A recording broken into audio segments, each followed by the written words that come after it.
Chapter 1, Police in a Democracy, Part 2. In this presentation, we're going to discuss some of the contradictions that democratic police departments face. And by democratic, I obviously don't mean political parties, I mean policing in a democracy.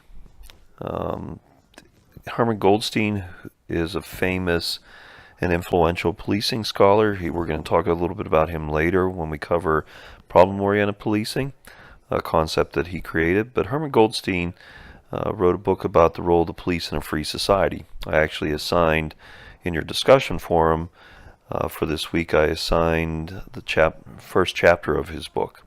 And in that first chapter, he discusses why policing in a free society is much more difficult than policing in an autocracy, in a dictator dominated society.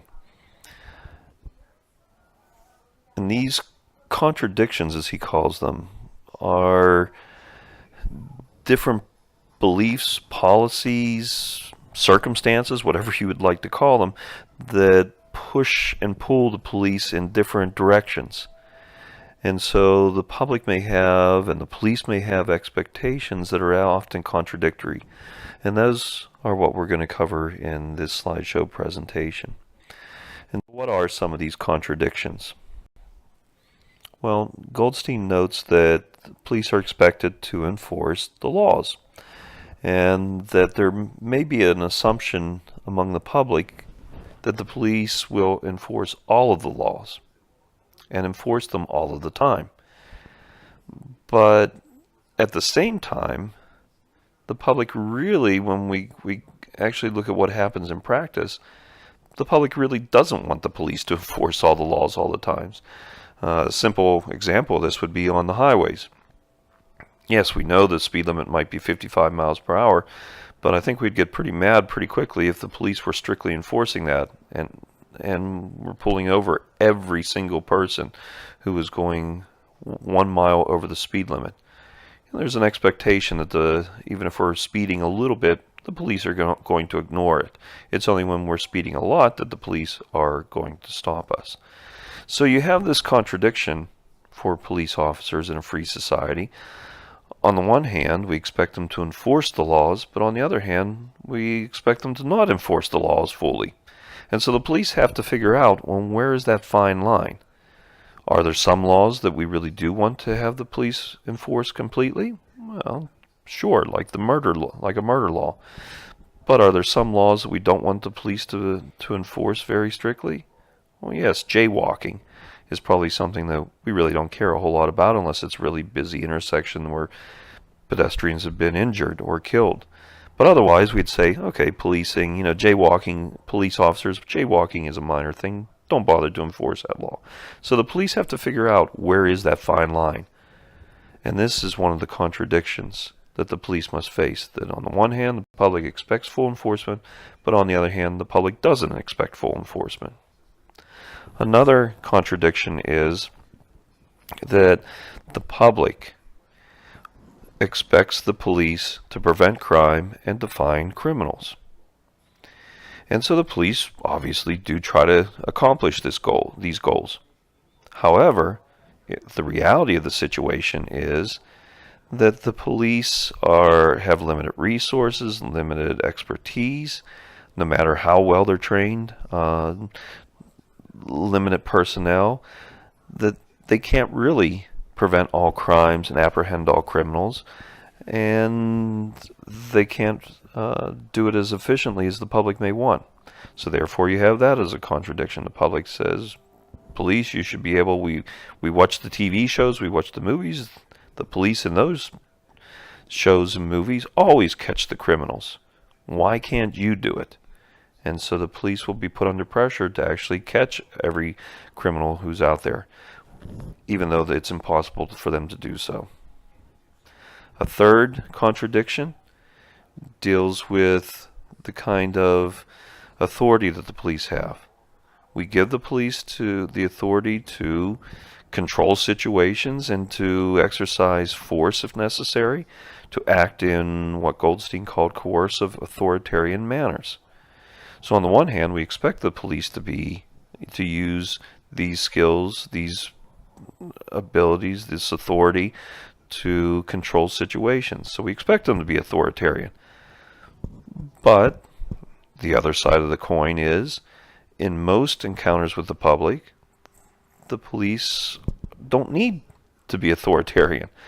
Instead, they're more likely to be friendly, supportive, helpful, serving the public. And so, when should the police be authoritarian? When should they be tough? And when should they be more congenial, more friendly, more supportive? So again, here there may be misinterpretations. Maybe the police will act authoritarian in a situation where the public said it wasn't really proper. And so the police have these contradictions. They're expected to be tough, but at the same time they're expected to be officer friendlies. A fourth contradiction is that the police want to project this image of being completely neutral, that justice is blind. They don't look at a person's background, they don't look at a person's class, they don't look at a person's race, they don't look at a person's gender, etc., etc., etc. So that's one side of the equation. The other side of the equation, though, is that the police are dealing with situations that vary from situation to situation. And as Goldstein says, there's an incredible array of circumstances that they deal with. And so they have to be flexible. And so there are situations where they may not be objective. Maybe they know this person. Maybe they decide to give this person a break. Whereas another person, maybe they don't know this other person. The second person is a stranger to them. So they decide to be tougher with that individual. Is that necessarily fair? No, but can we understand why the police are doing it? Certainly. But again, the public may look at this and say that the police are being biased. And so we'll have to consider how that affects their performance. A fifth contradiction is that we expect the police to be capable of handling everything, any kind of emergency that's thrown at them. Maybe whether it's a typical thing, a car accident, a fire, an assault, any kind of emergency that they might find any day, or it may be something that's dramatic. It's a natural disaster, a hurricane of massive proportion, a terrorist attack like 9/11. Any of these kinds of things. So the police have a broad spectrum of emergencies that they need to respond to, and we expect them to deal with them capably and responsibly. However, they may not have the ability to actually handle all of these emergencies. 9/11 took a lot of people by surprise, and the very scope of it really made it difficult to act perfectly on that day, and certainly the police and other authorities didn't act perfectly. They acted the best as best that they could. Or any of the hurricanes that have hit recently. These are situations that even the best equipped police departments may not be able to handle. And so there may be a disjuncture between what we expect of the police in an emergency and what they're actually capable of handling. The sixth contradiction is that we expect that the police will operate effectively. We've mentioned this in part 1 of our chapter 1 discussions. The efficiency of the police is limited because of legal constraints and other real-world constraints. So although as Goldstein said, the policing is grounded in a system that operates with reasonable effectiveness, the truth is the system itself, not just the legal requirements that may purposely hinder the police or handcuff the police in being efficient, but it's also true that the system itself is often bogged down. Courts are backlogged. They're dealing with hundreds of cases in some jurisdictions, thousands of cases perhaps. It's maybe disorganized, the court system. As Goldstein said, it's overcrowded. So even though policing is part of this system, the whole system itself not because of legal constraints that are built into it purposely, but because of just the basic facts of life. It may be so overcrowded and disorganized that it becomes inefficient, and the police respond to that and react to it. So maybe they don't arrest certain criminals because they know that the system is so backlogged nothing's ever going to happen to this person. Or maybe they take other kinds of actions that perhaps the public doesn't want them to take. Maybe they start taking the law into their own hands. And that certainly is not something that we want the police to be doing. So again, this is another of the contradictions. The seventh contradiction is that, as we'll talk a little later in the course, we have an expectation that the police will fight crime, but we also have an expectation that they'll respect the due process rights, the procedural rights of the defendant.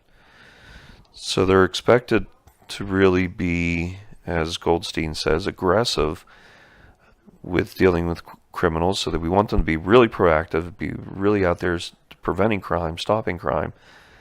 But by the same token, we built these inefficiencies into the system so that the police are handcuffed, so that they can't do everything in the name of stopping crime. They can't bust down doors anytime they want, anywhere they want. They're going to have legal cause to do so, maybe even a search warrant. They can't decide that they're just going to randomly pull over cars on the street and look for wrongdoing. Any of these kinds of things and many more, the police cannot do. So on the one hand, they must respect the rights of individuals, but on the other hand, the public demands that they be really good in fighting crime. And these two demands often conflict. So what are some of the recommendations that Goldstein makes to deal with these contradictions? One is, he suggests, and he follows up in the rest of his book in discussing, that we should rethink the police function. Let's be clearer about the complexities of what the police do. It's not just about stopping crime. They're doing a whole lot more. And let's understand the constraints that are placed on the police. And let's understand that we're dealing with humans and that they're imperfect humans. And so how do we control for the imperfections? How do we place greater safeguards into the system? All of these kinds of things. But thinking about what the police actually do, realizing that it, again, isn't just enforcing the laws, it's service, it's keeping the peace, all of these kinds of things. We need to recognize police discretion. And so when we were talking about the impossibility of the police enforcing all the laws all the time, what we were really alluding to was discretion, at least in part. And what we mean by discretion is the power to make decisions and to make different choices based on those decisions. And so the police have the power, for instance, to decide what kind of, the individual police officer on patrol can decide often, are they going to do much work on their particular shift? Are they actually going to stop a lot of people from motor vehicle violations, for traffic violations? Or are they going to have an easy night where pretty much they're not going to stop anybody for anything? When they're in a situation, do they arrest? Do they not arrest? All these kinds of things. So we need to recognize police discretion, and we'll talk more about discretion later. We need to reaffirm their commitment to democratic values, that they are committed to respecting people's rights, and really preach that to the police. We need to be upfront and more honest about what the public should expect of the police. So we need to educate the public. And certainly that may mean having truer depictions in the media if possible, in movies, in television shows, all of these kinds of things. We need to provide them with the proper authority and resources. If they don't have the equipment to do the job, they're going to be even worse off, and the public's going to be even more dissatisfied with what they can do. We need to improve the systems within which they work, like the court systems, the correctional systems, the prosecutors, all those things. Improve relations. We need to measure police efforts by the quality of their services. So how well are they actually performing their job? So we need to figure out how to measure that and then how to respond